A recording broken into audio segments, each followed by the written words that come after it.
वैढेतले भीमरथमुरं पुण्डरीकाय धातु मुनीन्द्रैः समागत्य तिष्ठन्तमानन्दकन्दं परब्रह्मलिङ्गं भजे पांडुरंगं पांडुरंगा करू प्रथम नमन दुसरे चरणा संताचिया त्यांच्या कृपादाने कथेचा विस्तारू बाबाजी सद्गुरु दास तुका ओम नमो ज्ञानेश्वरा करुणा करा दयाळा तुमचा अनुग्रह लागलो पावन झालो चराचरी संपाद्य ज्ञानांच्या विदाई भक्तीं विलोकितो येन समाधी राजा वैराग्यवंतं सुविचारयुक्तं नमामि जोगं शिरसा गुरुतं नमो सद्गुरु तुकया ज्ञानदीपा नमो सद्गुरु सच्चिदानंद रूपा नमो सद्गुरु भक्त कल्याण मूर्ती नमो सद्गुरु भास्करा पूर्ण कीर्ती काय माझी वाणी मानेला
समागम ज्यांचे प्रेम विठ्ठली सहज त्यांच्या ऐकता गोष्टी परमार्थ पोटे दृढावे प्रस्तुत प्राप्त प्रसंगी प्राप्त वेळी चिंतन रूपी सेवेसाठी जो निवडलेला अभंग आहे हा जगद्गुरु जगन्मान्य देहूचे सुप्रसिद्ध साधू वैराग्याचे महामेरू असणारे श्रीमंत श्री तुकोबराय यांचे कृपापात्र शिष्याचा निळोबराय यांचा हा 4 चरणाचा अभंग असून या अभंगामध्ये माझे निळोबराय पांडुरंग परमात्म्याच्या दरबारामध्ये उभे राहून आपल्या जीवनातली एक छोटीशी इच्छा पांडुरंग परमात्म्यासमोर व्यक्त करतात अभंगावर काही चिंतन करण्यापूर्वी अभंगाचा प्रतिपाद्य विषय तुम्हा सर्व मायबापा समोर ठेवण्यापूर्वी थोडासा परिहार द्यायचा तो असा भव्य दिव्य स्वरूपाचा हा एक दिवशी कीर्तन महोत्सव काय कारणानं आहे काय निमित्तानं आहे आपल्या सर्व मंडळाला ज्ञात जरी असलं तरी सांगण्यासाठी तुम्हाला खूप दुरून बोलवलंय आपल्या सर्वांचे लाडके असणारे आमचे गोरक्षनाथ भाऊ दशरथराव लेकुरवाळे यांच्या नवीन वास्तू म्हणजे सुमनाई विला या सुंदर अशा वास्तूच्या वास्तुशांती निमित्त हा भव्य दिव्य स्वरूपाचा कार्यक्रम आहे आणि त्या निमित्त तुम्हा सर्व मायबापाच्या दर्शनाचा योग माझ्या जीवनामध्ये प्राप्त झाला आहे बसणारी मंडळी मानवी देहाला जन्माला आलेल्या प्रत्येक माणसानं आपल्या कोणत्याही कामाची सुरुवात देवापासून केली पाहिजे का मंगलम भगवान विष्णू मंगलम गरुडध्वजा हा मंगलम पुंडरीकाक्ष मंगलायतनो हरी बसणारी मंडळी वाईट माणसं जर वाईट कामाची सुरुवात देवापासून करत असेल तर आपण चांगल्या कामाची सुरुवात देवापासून का करू नये महाराज केलीच पाहिजे एक सांगू दारूचा दुकानदार असेल आणि तो जर सकाळी सेटर उघडतो ना तो पहिली अगरबत्ती देवाला लावतो देवाला म्हणतो देवा जरा चांगली गिऱ्हाईक घेऊ दे आज मग वाईट कामाची सुरुवात जर लोक देवापासून करत असेल तर आपण आपल्या जीवनाची कोणतीही सुरुवात असू दे ती जर भगवंतापासून केली तर अमंगलाला सुद्धा मंगल बनवण्याची ताकद भगवंताच्या नामामध्ये प्रमाण किती सुंदर आहे पहा सकळ मंगळ निधी सकळ मंगळ निधी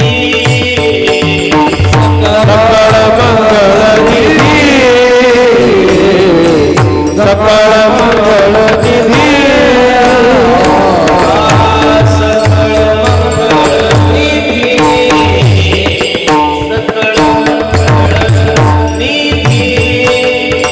सकळ मंगळ निधी सकळ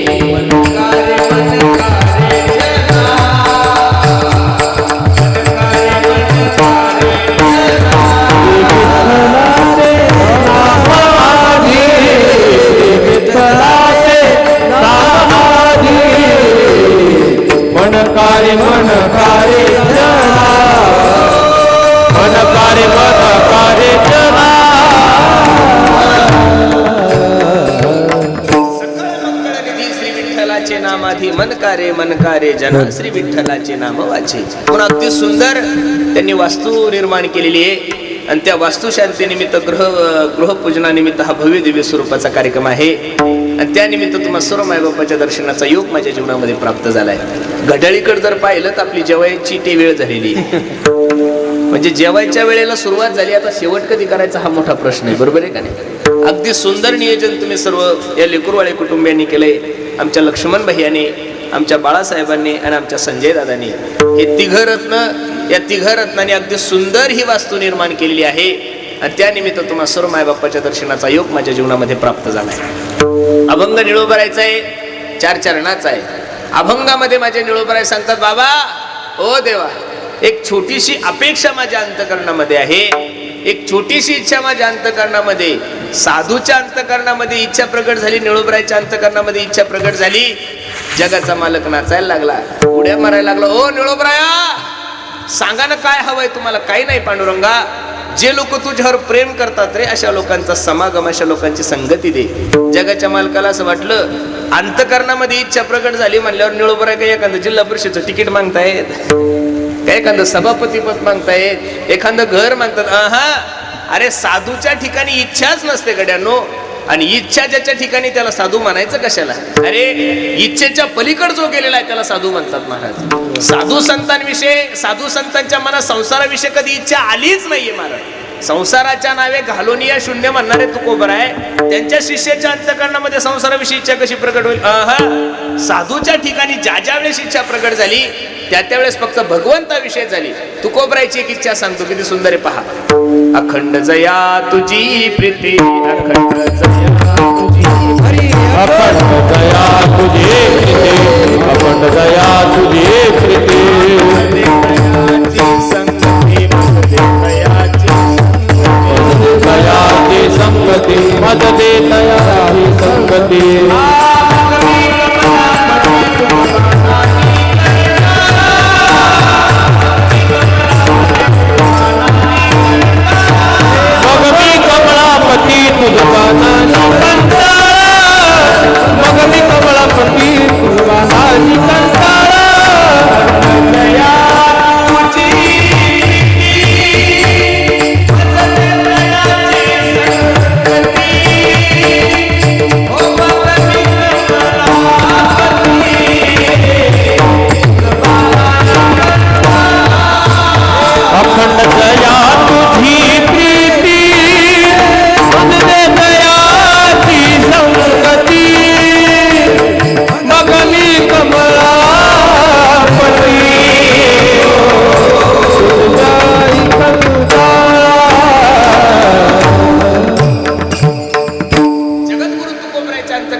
सांगतो, अखंड जया तुझी प्रीती मज दे तयाची संगती, मग मी कमलापती तुझ बाणा आणि कंटाळा. रे साधूच्या ठिकाणी ज्या वेळेस इच्छा प्रकट झाली ती भगवंत दर्शनाची झालेली आहे, भगवंत कृपेची झालेली आहे. संसाराविषयी साधूच्या अंतकरणामध्ये इच्छा प्रकट होणं शक्यच नाहीये.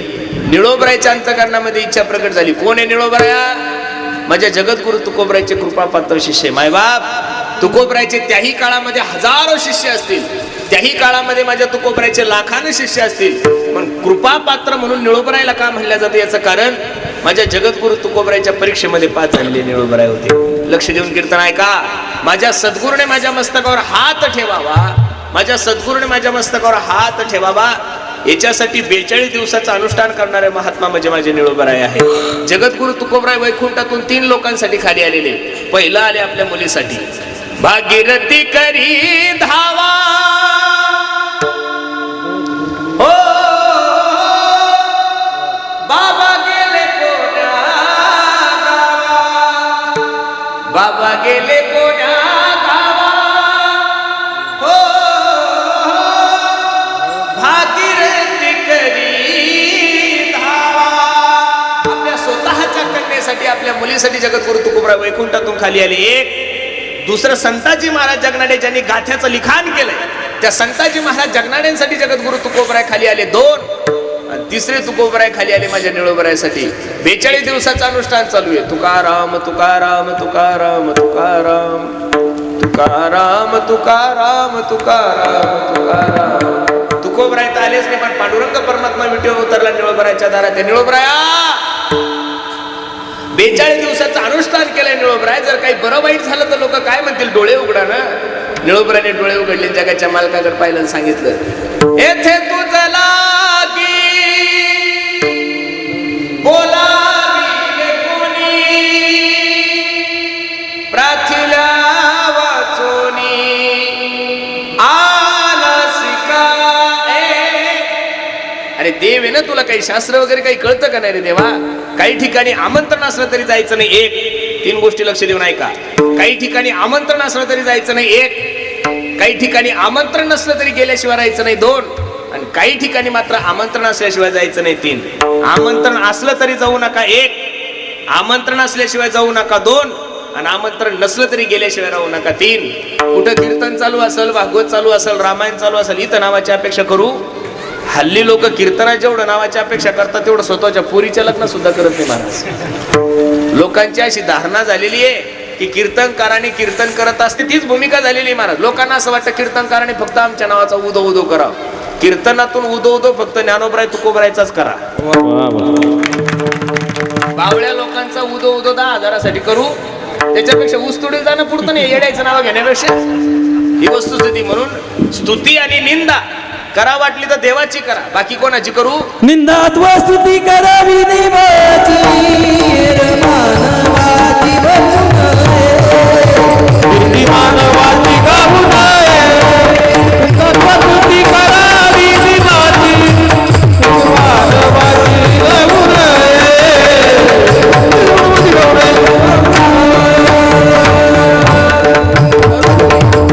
महाराजांनी स्पष्ट सांगितलं ना, स्तुती अथवा निंदा करावी देवाची, बाकीच्यांची करूच नाही. म्हणून काय झालंय, लोकांना हल्ली परमार्थामध्ये नावाची अपेक्षा खूप वाढलेली महाराज. एवढं कठीण झालेलं आहे. आमचं तर नशीब खराब आहे महाराज. आम्हाला तर अवघड झालंय महाराज. नाही केलं पाहिजे कीर्तनातून. आता करावं तरी काय, यजमानपद घेतलेलं असतं त्या पाकिट घ्यावं लागतं, त्याच्याकडून नारळ घ्यावं लागतं, त्याच्यामुळे एवढं वर्णन करावं लागतं. त्या सोडून कीर्तनाकडे या. काही ठिकाणी नावाची अपेक्षा करू नका, इथं या. महाराज सांगतात, तुका म्हणे जवळी ना पाचारी संत चरण भावे. बसणारे मंडळी या इथं कोणत्याही प्रकारचा तुमची दिशाभूल होणार नाही. अरे आज सुद्धा महाराष्ट्रामध्ये सर्वात जास्त विश्वास जर लोकांचा कोणत्या व्यासपीठावर असेल तर या व्यासपीठावर आहे. कीर्तनकार मी असू द्या, कीर्तनकार माझ्यापेक्षा छोटा असू द्या का माझ्यापेक्षा मोठा असू द्या. बसणारे मंडळी, संप्रदायातल्या कोणत्याच कीर्तनकाराने आतापर्यंत कधी तुम्हाला चुकीचं ज्ञान नाही दिलं गड्यांना. मी एक वाक्य बोलण्याचं धाडस करू. एखाद्या वेळेस कीर्तनकार चुकीचा असू शकतो. शरीर म्हणून, प्रकृती म्हणून त्याच्या ठिकाणी काही दोष असू शकतात, त्याच्या ठिकाणी काही चुक्या असू शकतात. पण कीर्तनकार सांगत असताना स्वतःचं काहीच सांगत नाही. ज्ञानोबराय तुकोबरायचं सांगतो. त्याच्यामुळे ज्ञानोबराय तुकोबरायचे वचन कधी चुकीचे. अरे संप्रदायाच्या कोणत्या माणसानं तुम्हाला दारू पिण्याचं ज्ञान दिलंय? संप्रदायाच्या कोणत्या माणसानं तुम्हाला जातीवाद करायला सांगितलं? संप्रदायाच्या कोणत्या माणसानं तुम्हाला चुकीचं वागायला सांगितलं? नाही. म्हणून सुद्धा आजच्या तारखेमध्ये सुद्धा संप्रदायाकडे बघण्याचा दृष्टिकोन लोकांचा खूप चांगला आहे. म्हणून इथे येत जा. इथं आल्यानंतर फायदा. कीर्तनचा अंग, कीर्तनचा अंग होय अंग हरिरूप. काही ठिकाणी आमंत्रण असलं तरी जाऊ नका. कोणी तुम्हाला फुकट धाब्यावर नेईल जायचं, कोणी तुम्हाला फुकट दारू प्यायला नेईल जायचं. आता सध्या तर काही तुम्हाला कोणी पाजणार नाही, जिल्हा पटत नाही. आता ह्या वेळेस लागेल दिवाळीपर्यंत तुमचं काही खाय प्यायची व्यवस्था होणार नाही. ऐका, काही ठिकाणी आमंत्रण असलं तरीही जाऊ नका. 1. काही ठिकाणी आमंत्रणाची अपेक्षा करू नका. 2. आणि काही ठिकाणी मात्र आमंत्रण असल्याशिवाय जायचं नाही. कोणाची वास्तुशांती असेल, कोणाचा वाढदिवस असेल, कोणाचं घरभरणी असेल, पत्रिका असेल, फोन असेल तरच जा. फुकटचं खायला भेटतं म्हणून कुठेही पळू. बिना आमंत्रणाचं गेल्यानंतर माणसाच्या जीवनामध्ये काय फजिती होती सांगतो तुम्हाला. दक्ष प्रजापतीची कथा आलेली भागवतामध्ये. दक्ष प्रजापतीने खूप मोठा यज्ञ ठेवलेला आहे. सर्व देवतांना आमंत्रण दिलं, पण स्वतःच्या जवायला म्हणजे भगवान भोलेनाथाला आमंत्रण दिलं. कैलासामधून विमानं जात असताना सती आई साहेब सांगू लागली, मालक, ओ मालक, माझ्या बापाने खूप मोठा कार्यक्रम ठेवला, चला ना. भोलेनाथ म्हणतात, अगं मी लाडका जावई तुझ्या बापाचा, साधा एखादा फोन सुद्धा तुझ्या बापाने केला नाही आणि बिना आमंत्रणाचं जाणं सती योग्य नाहीये. बाया आडेल असतात, बाया कोणाचं ऐकत. सती आई साहेब म्हणू लागली मालक चला ना, भोलेनाथ म्हणले नाही. सती म्हणली चला ना, भोलेनाथ म्हणले नाही. सती म्हणली मालक चला ना, भोलेनाथ म्हणले नाही. शेवटी सती रडायला लागली ना, हात जोडले ना आपल्या मालकाला सांगितलं, मालक बापाच्या घरी जाण्यासाठी पोरीला आमंत्रणाची काय गरज आहे? जगातल्या कोणत्याच पोरीला बापाच्या घरी जाण्यासाठी आमंत्रणाची गरज पडत नाही. शेवटी भोलेनाथांना ऐक कळालं. मला तुम्हाला एवढंच सांगायचं, भगवान भोलेनाथाची बायको जर भगवंताचं ऐकत नव्हती तर आजकालच्या शंकरांनी ऐकाय ज्ञान घ्यायचं नाहीये. आपण फक्त कीर्तनात ज्ञान सांगायचं. अहम ब्रह्मास्मी तत्त्वमशी प्रज्ञानाम ब्रह्म. घरी गेलं बायको म्हणती भोप्या अहम ब्रह्मास्मी. नाही नाही नाही, आमंत्रण नसताना दक्ष प्रजापतीच्या यज्ञामध्ये सती आई साहेब गेल्या. सर्व देवतांना स्थान पाहिलं, स्वतःच्या मालकाला स्थान दिसलं नाही. वाईट वाटलं, राग आला आणि यज्ञकुंडामध्ये उडी मारली. सांगू तुम्हाला, म्हणून आमंत्रण नसताना कुठं जायचं नाही, आमंत्रण असलं तरी जायचं नाही. आणि काही ठिकाणी आमंत्रणाची अपेक्षा करायची नाही. निळोबराय देवाला सांगतात, देवा तुला बोलवलंच नाही तर आला कशाला? बरं मला काही भक्त प्रल्हादासारखं संकट थोडं आहे, काही प्रमाण घ्या. तैशा परी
नाही बा संकट तरी का फुकट श्रम केला. ए देवा अबे कशाला आलास तू? आम्हाला काय भक्त प्रल्हादासारखं संकट आहे का, गजेंद्रासारखं संकट आहे का, द्रौपदी सारखं संकट आहे? परत निळोबरायकडे पाहिलं नाही आणि निळोबरायने डोळे, देवाकडे पाहिलं नाही, निळोबरायने डोळे लावले.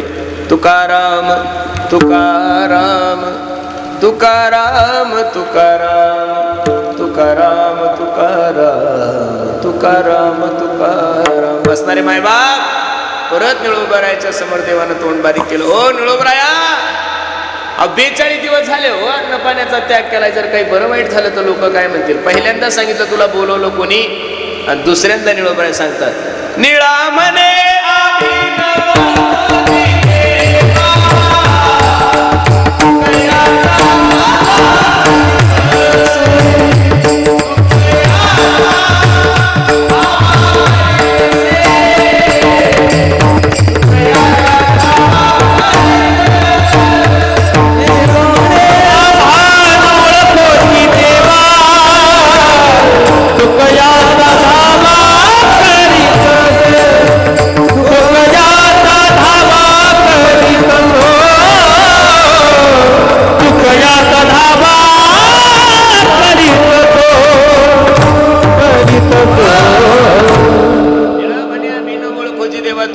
धावा करीत असे. निळोबरायने डोळे उघडले, जा तुला ओळखत नाही, काय ताकद असेल निळोबरायची? येत किंतीत माझ्या पांडुरंगाचा स्वाभिमान जागृत झाला आणि पांडुरंग परमात्मा निळोबरायला सांगतात, ओ निळोबराया इकडं पाहो, मी काय एखादा ग्रामपंचायतचा सदस्य नाही ना, देव आहे ना.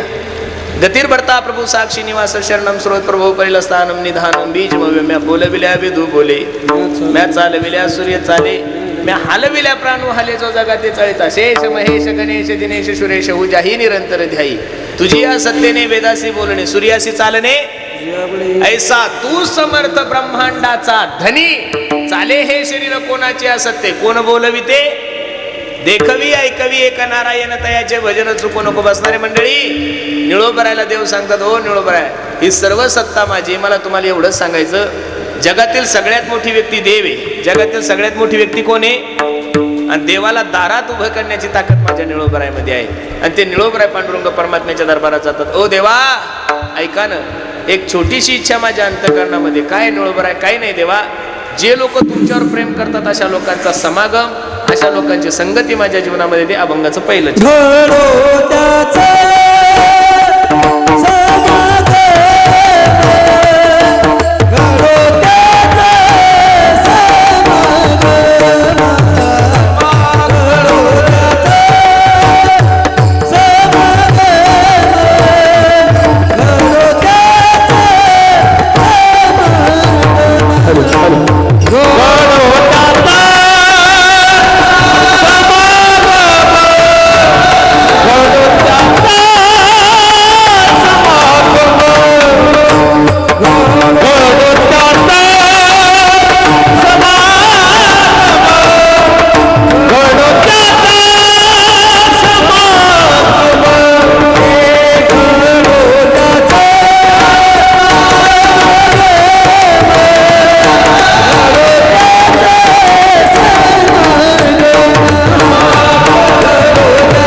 देवाला सांगतात ओ देवा ऐका ना अशा लोकांचा समागम आमच्या जीवनामध्ये द्या की जे तुमच्यावर प्रेम करतात. आश्रमावर प्रेम करणाऱ्या लोकांची संगत नाही मागितली, बायकोवर प्रेम करणाऱ्या लोकांची संगत नाही मागितली, कीर्तनावर प्रेम करणाऱ्या लोकांची संगत नाही मागितली. संगत कोणाची मागितली? देवावर प्रेम करणाऱ्याच्या. आणि जो देवावर प्रेम करत नसेल ना महाराज तो महाराष्ट्रातला नाही भारतातला कितीही मोठा वक्ता असू द्या कीर्तनकार असू द्या त्याला या पंक्तीत बसवत जाऊ नका महाराज. घडो त्यांचा समागम ज्यांचे प्रेम विठ्ठली. याचं कारण असं आहे माणसाच्या जीवनाचा उद्धार संगतीमुळेच होणार आहे. पण कोणाच्या संगतीमुळं? जे भगवंताशी एकरूप झालेले ज्यांचं प्रेम भगवंतावर आहे अशा लोकांचा समागम दे. बसणारे मंडळी माणसाच्या जीवनाला सुगंध संगतीमुळेच मिळतो महाराज. एक सांगू तुम्हाला जगातला कोणताच पोरगा जन्माला येताना दारूची बॉटल घेऊन नाही येतो महाराज. जगातला कोणताच पोरगा जन्माला येताना तो गुटख्याची पुडी घेऊन येत नाही, तंबाखूची पुडी घेऊन येत नाही. का तो गुटखा खातो, का तो दारू पितो, का तो तंबाखू खातो? याचं कारण त्याला संगती चुकीची. कबीर महाराजांनी किती गोड सांगितलंय पहा. जो जैसी संगती करे वैसे ही फलनी, जो जैसी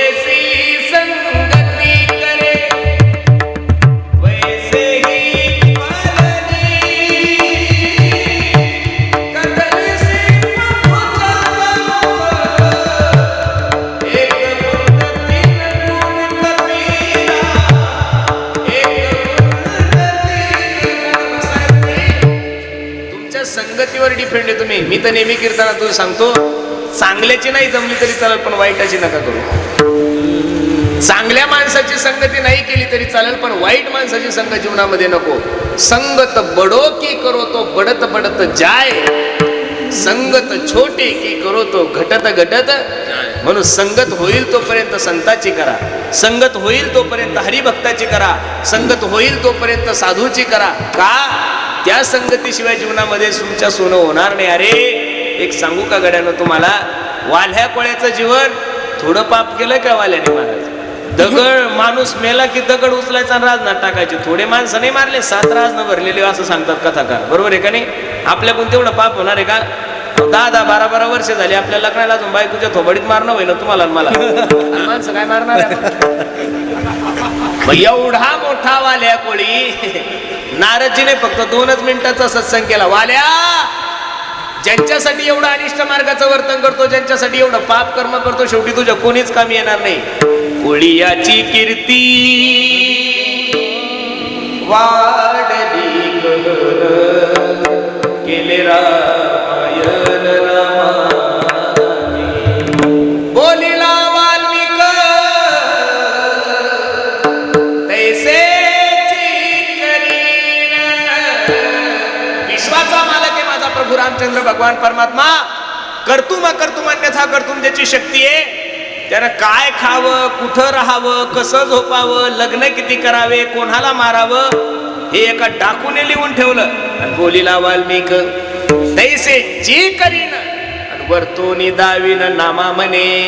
ही एवढी ताकद जर वाल्या कोळ्यासारख्याच्या जीवनामध्ये प्राप्त झाली असेल तर ती फक्त नारदजीच्या संगतीमुळं. बिनु सत्संग विवेक ना होई, राम कृपा बिन सुलभ सोयी. म्हणून बसणारी मंडळी, होईल तोपर्यंत संताची संगती करा. संगतीचे 3 प्रकार आहे: कुसंगत, सुसंगत आणि विसंगत. कुसंगतीने काय होतं? प्रमाण घ्या. ढेकणाच्या संगे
बंगला नाही आपण बंगलाच म्हणतो. काय म्हणतील काही सांगता येत नाही बोलवतो महाराज.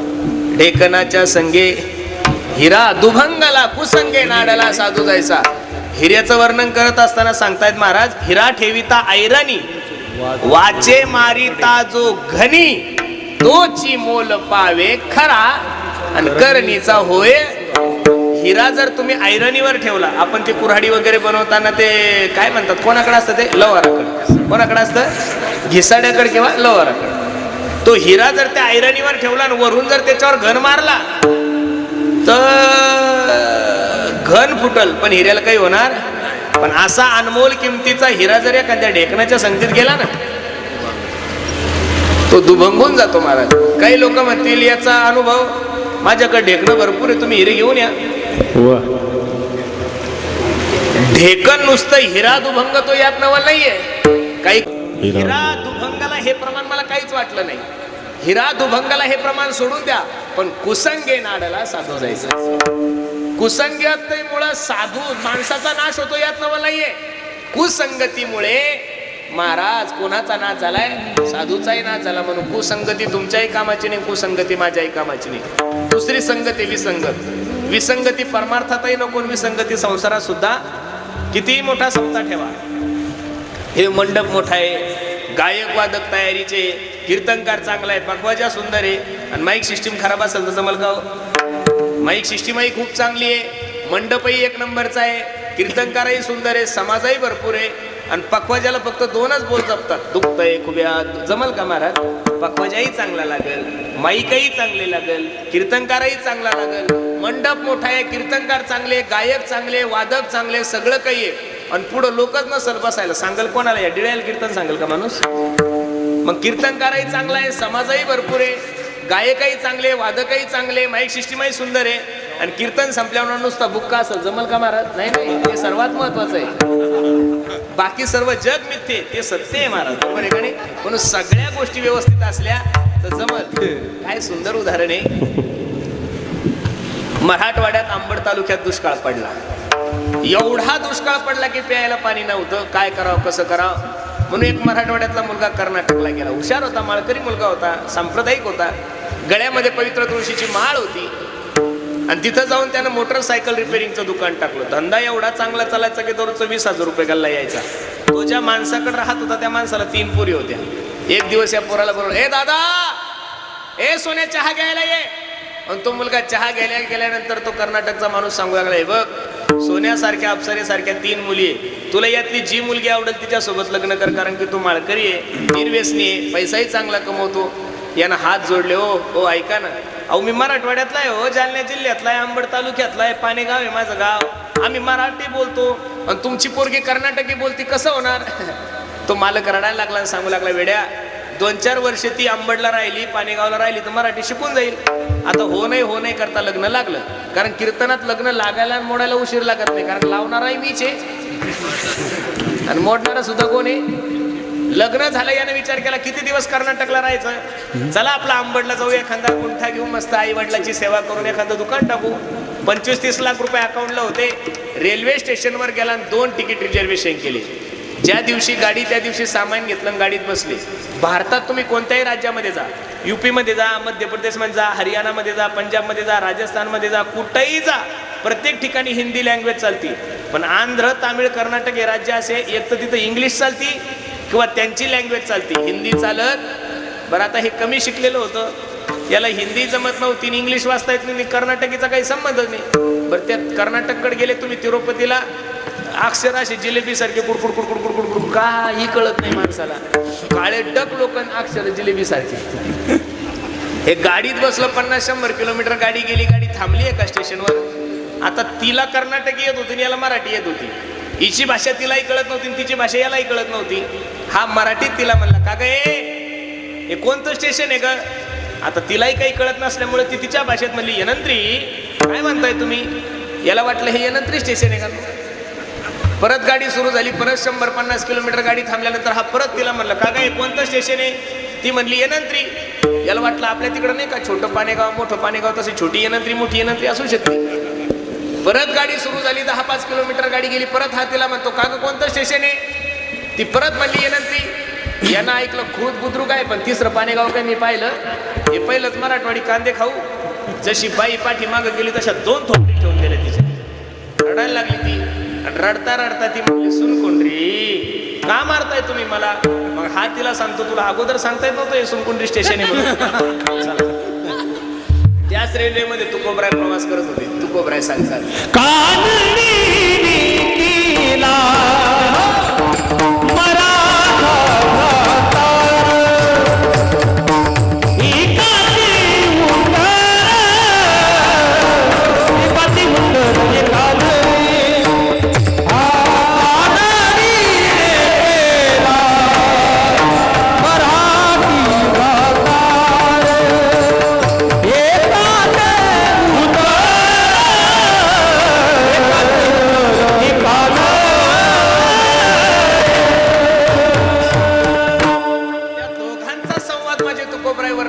कानडीने केला मराठा भ्रतार. भ्रतार या शब्दाचा अर्थ आहे नवरा. भ्रतार कोणाला म्हणतात माया हो?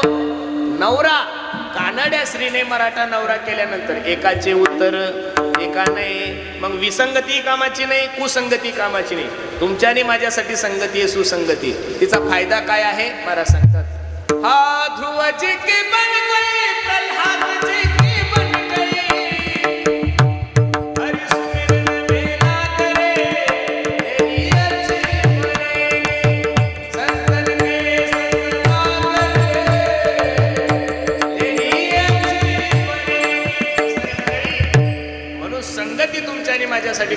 महत्वाची आहे. निळोबराय देवाला सांगतात, हो देवा ऐका ना, जे लोक तुमच्यावर प्रेम करतात अशा लोकांचा समागम द्या. ठीक आहे निळोबराय, जे लोक माझ्यावर प्रेम करतात अशा लोकांचा समागम तुमच्या जीवनामध्ये प्राप्त झाला, फायदा काय? त्याचं उत्तर जगद्गुरु तुकोबराय निळोबराय अभंगाच्या दुसऱ्या सहज त्यांचा ऐकता गोटी, सहज त्यांच्या ऐकता गोटी.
अशा लोकांचा समागम माझ्या जीवनामध्ये प्राप्त झाला, तर सहज त्यांच्या ऐकता गोष्टी, ए देवा सहज जरी मी त्यांचं श्रवण केलं तरी माझा परमार्थ दृढ होईल. बसणारी मंडळी, श्रवण कोणाचं करावं याला सुद्धा काही नियम आहे. कोणाचंही श्रवण करून जीवनाची अधोगती करू नका. ज्यांचं श्रवण केल्यानंतर माणसाला वारी करा वाटेल, ज्यांचं श्रवण केल्यानंतर माणसाला नामस्मरण करा वाटेल, ज्यांचं श्रवण केल्यानंतर माणसाला परमार्थ करा वाटेल, अशा लोकांचं श्रवण करा. काय झालंय माहितीये का, साधूच्या सहज बोलण्याने सुद्धा माणसाच्या जीवनाचा उद्धार आहे. आणि आपण सहज जरी बोललो तरी बाबा बाबा माझी या सत्यवादाचे तप, बिनविरोध होणारी ग्रामपंचायत निवडणूक लागते, एवढं खराब तोंड आहे तुमचं माझं. सख्खे भाऊ वायले निघतात, काही काही जर सहज बोलले ना तर सख्खे दोन भाऊ वायले निघतात, माझी या सत्यवादाचे तप. अरे आपण बोलल्यानंतर जर लोकांचं वाटोळ होत असत तर बोलताच कशाला? बोलत असता ज्ञानोबरायांनी सावध केलंय, साच आणि मवाळ मी तुले आणि रसाळ, शब्द जैसे कल्होळ अमृताचे, मधुरावाणी ओठी मुखी अमृताची वाणी, मुखी अमृताची वाणी, मुखी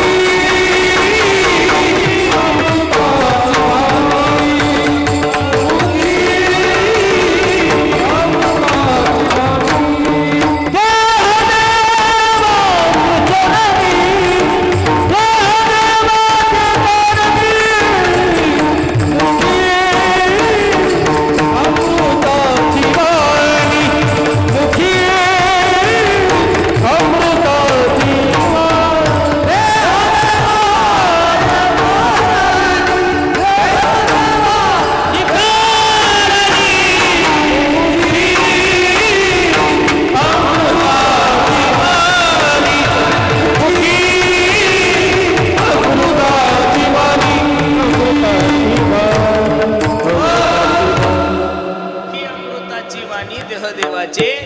बसणारी मंडळी, ही जी वाणी हिचा उपयोग चांगला करा. याच तोंडानं चांगलं बोलता येतं आणि याच तोंडानं वाईट बोलता येतं. काही माणसं सहज जरी बोलले तरी माणसाच्या जीवनाचा उद्धार होतो. सहज बोलणे करोनी सायास शिकविती. काही लोक सहज जरी बोलले तरी लोकांचं वाटोळ होतं. महाराज, एका गावामध्ये एक मूर्ख होता. मूर्ख हे नाव नाहीये, मूर्ख ही समाजाने दिलेली पदवी आहे महाराज. तो जिथं जाईल तिथं काहीतरी चुकीचं बोलत होता. लोक त्याला द्वादशीला जेवायला बोलत नव्हते, लोक त्याला एकादशीला भजनाला बोलत नव्हते, लोक त्याला सप्त्यात बोलत नव्हते, कारण लोकांना माहिती हा जिथं जाईल तिथं काही ना काहीतरी चुकीचं बोलतो. त्याच्या एका वर्गमित्राचं लग्न होतं, सगळ्या गावाला चुलबंद आवतं, पण याला पत्रिकाही नाही आणि याला आमंत्रण नाही. सगळं गाव लग्नाला गेलं, हे एकटंच गावामध्ये. आणि त्याचा मित्र ढोरायला पाणी पाजून वगैरे निघाला, यानं हात द्याला, ए मित्रा मला तुझ्यासोबत लग्नाला यायचं. तो म्हणे तुला आमंत्रण आहे का? म्हणे नाही.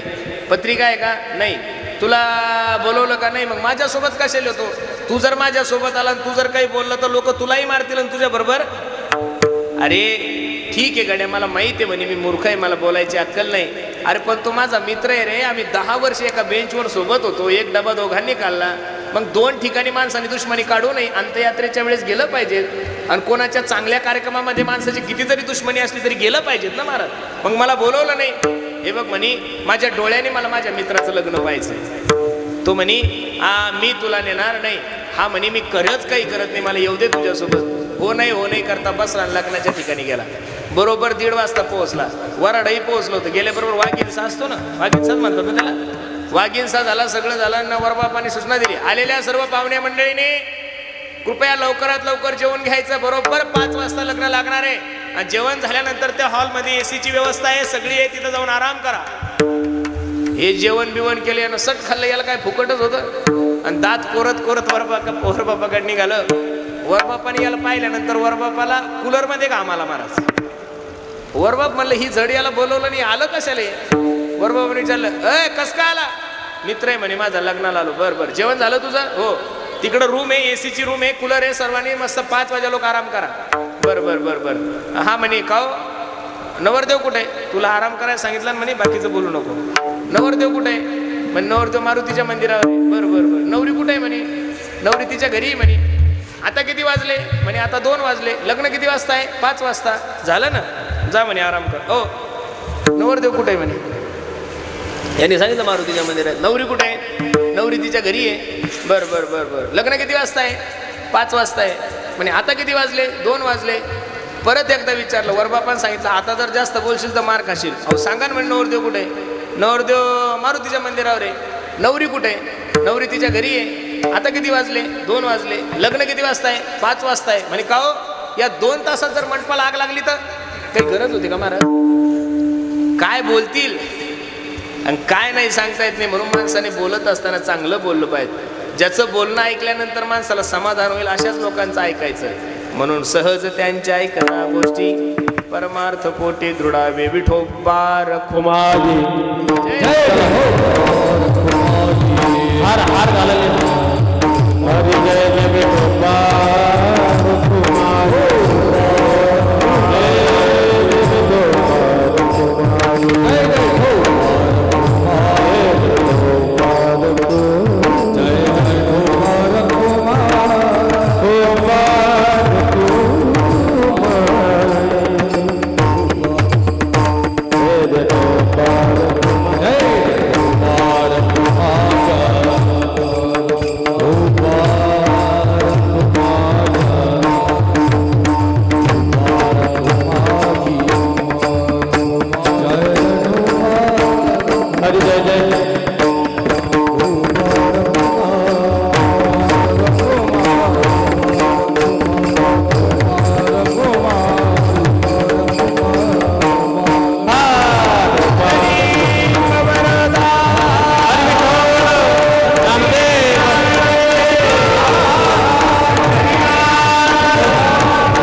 गोष्टी परमार्थ पोटी दृढावे. अनुतापासी दोन्ही वचडे.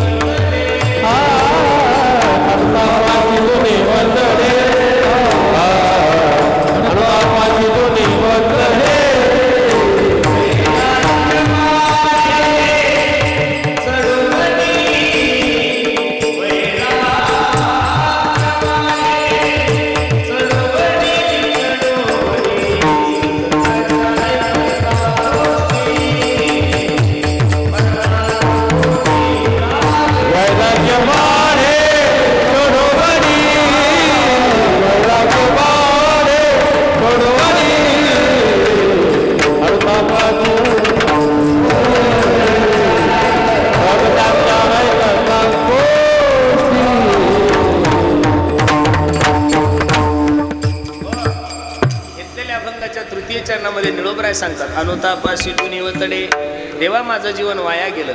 तुम्हाला आणि मला कधी वाटलंच नाही आपलं जीवन वाया चाललंय. पोहम कथमिदम जातम, मी कोण ऐसा करावा विचार म्हणे ज्ञानेश्वर निवृत्तीचा. मी आलोय कुठून, मला करायचं काय, मला जायचं कुठे, या सगळ्या गोष्टी मनुष्य विसरून गेलाय. निळोबराय सांगता, देवा वाया गेलं रे माझं जीवन, पण चांगल्या लोकांची संगती केली, चांगलं श्रवण केलं, त्याच्यामुळं मला एक सर्वात मोठा फायदा झाला. वैराग्य वाढे चढूवडी. वैराग्य वेगळं आणि वैताग वेगळा. वैराग्य वेगळं आणि वैताग वेगळा. लग्न होत नाही म्हणून ब्रह्मचारी राहणार याला वैराग्यवान. लग्न होत नाही म्हणून तसा राहतो त्याला वैराग्यवान म्हणायचं. चांगले कपडे घालायला भेटत नाही म्हणून फाटके कपडे घालतो मी वैराग्यवान आहे. हा, लोक पैसे देत नाही म्हणतो मी पैसे घेत नाही, याला वैराग्यवान म्हणायचं नाहीये. लोक देतच नाही, तुला मागून सुद्धा देत नाही, मग वैराग्यवान कसं? वैराग्यवान फक्त तुकोबर आहे. या महाराष्ट्रामध्ये दुसरा वैराग्यवान कोणी जन्माला आला? वैराग्यवान फक्त माझे तुकोबरायच.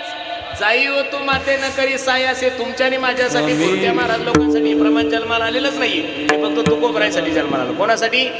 अरे छत्रपती शिवाजी महाराजांसारखा नजराना, छत्रपती शिवाजी महाराजांसारख्या महात्म्याचा नजराना परत करणारा महाराष्ट्रातला एकमेव संत म्हणजे तुकोबराय महाराज. सोने रुपये आम्हा मृत्तिके समान माणिक पाशानं कडे जैसे असं म्हणणारा महात्मा फक्त कोण? तुकोबराय आहे. म्हणून वैराग्य स्वामी विवेकानंदांना जाऊन विचारा, वैराग्य काय असतं माझ्या छत्रपती शिवाजी महाराजांना जाऊन विचारा. रे कल्याण सुभेदाराची सून छत्रपती शिवाजी महाराजांसमोर नजराना म्हणून प्रकट केली. काय नव्हतं करतायत राजाला? आणि त्या काळामध्ये 100 200 बायका होत्या. राजाला दाशी म्हणून जरी ठेवली असती तर कोणी काही बोलत होतं का? अजिबात नाहीये. पण जसा भाऊ एखाद्या बहिणीची बोरवण करतो त्याही पेक्षा सुंदर बोरवण करून छत्रपती शिवाजी महाराजांनी त्या माय माऊलीला नेऊन घातलं. म्हणून तर राजा म्हणला की कॉलर टाईट होती, छाती फुगली. कारण दैवत म्हणून आतापर्यंत कोणत्याच राजाचा स्वीकार झाला नाही. दैवत म्हणून महाराष्ट्रामध्ये फक्त एकाच व्यक्तीचा स्वीकार झाला आणि त्या व्यक्तीचं नाव छत्रपती शिवाजी महाराज. आणि ते तुकोबरायच्या कीर्तनाला जाऊन बसत होते. काय वैराग्य असेल तुकोबरायकडं? म्हणून वैराग्य वेगळं आणि वैताग वेगळा. काही लोक म्हणतात महाराज आम्ही फाटके कपडे घातले. तो तुझं नशीब आहे, त्याला आम्ही काय करावं? तुझ्या नशिबात तुला फाटकं घालतो म्हणजे तू फाटकं घालतो म्हणजे तुला वैराग्यवान आहे असं नाहीये. वैराग्य भरताला विचारा. ज्या भरतामुळे या देशाचं नाव भारत पडलं.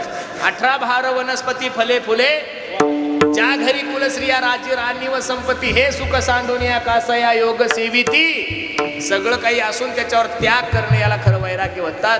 निळोबराय सांगतात, देवा चांगल्या लोकांची संगती केली, चांगलं ऐकलं, त्याच्यामुळे फायदा झाला. वैराग्य वाढे चढूवडी. आणि एकदा का परमार्थामध्ये वैराग्य झालं की माणसाला सगळ्यात मोठा फायदा होतो. निळा मने वाडे भाव, संचरे स्वानुभव निज अंगी, सहज त्यांच्या ऐकता गोष्टी. परमार्थ हा भावनेचा आहे. भाव बळे आकळे रविना करतळी आवळे तैसारी, अंतरीची घेतो गोडी, पाहे जोडी भावे गावे गीत शुद्ध करून या. हल्ली परमार्थाचा भाव वाढला पण परमार्थातला भाव कमी झालेला आहे. भावनेनं परमार्थ करा. माझी तुकोबराय निळोबराय सांगतात, बाबा चांगल्या लोकांचं श्रवण केलं की चांगलं ऐकायला भेटतं, चांगलं ऐकलं की वैराग्य होतं, वैराग्य झालं की परमार्थात भाव वाढतो. आणि एकदा भाव वाढला की त्याचा साक्षात्कार आत्म्याला येतो. संचरे स्वानुभव निजांगी. मग त्याची अवस्था कशी होती? कंठी प्रेम दाते,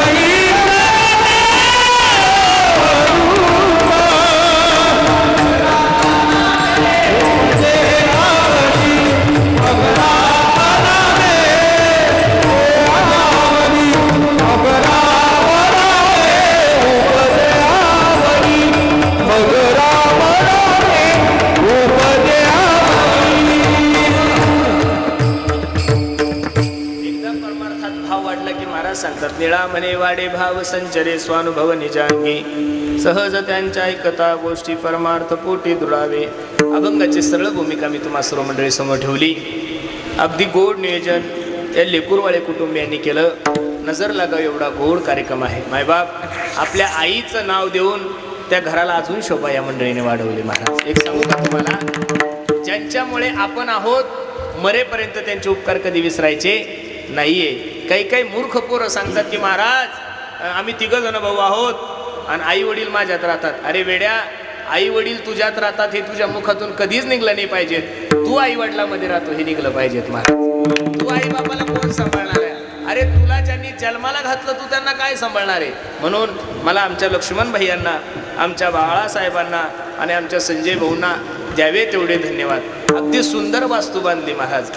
असे आहात सगळ्या गोष्टी एकदम सुंदर आहे. घर पाहिल्यानंतर आंधळं सुद्धा वर्णन करेल काय सुंदर घर बांधलंय आमच्या लक्ष्मण, बरोबर आहे का नाही? पण जेवढं सुंदर घर बांधलंय त्या सुंदर घराला सर्वात सुशोभीकरण जर असेल तर त्या घराची शोभा त्यांच्या आईच्या नावामुळे महाराज, बरोबर आहे का नाही?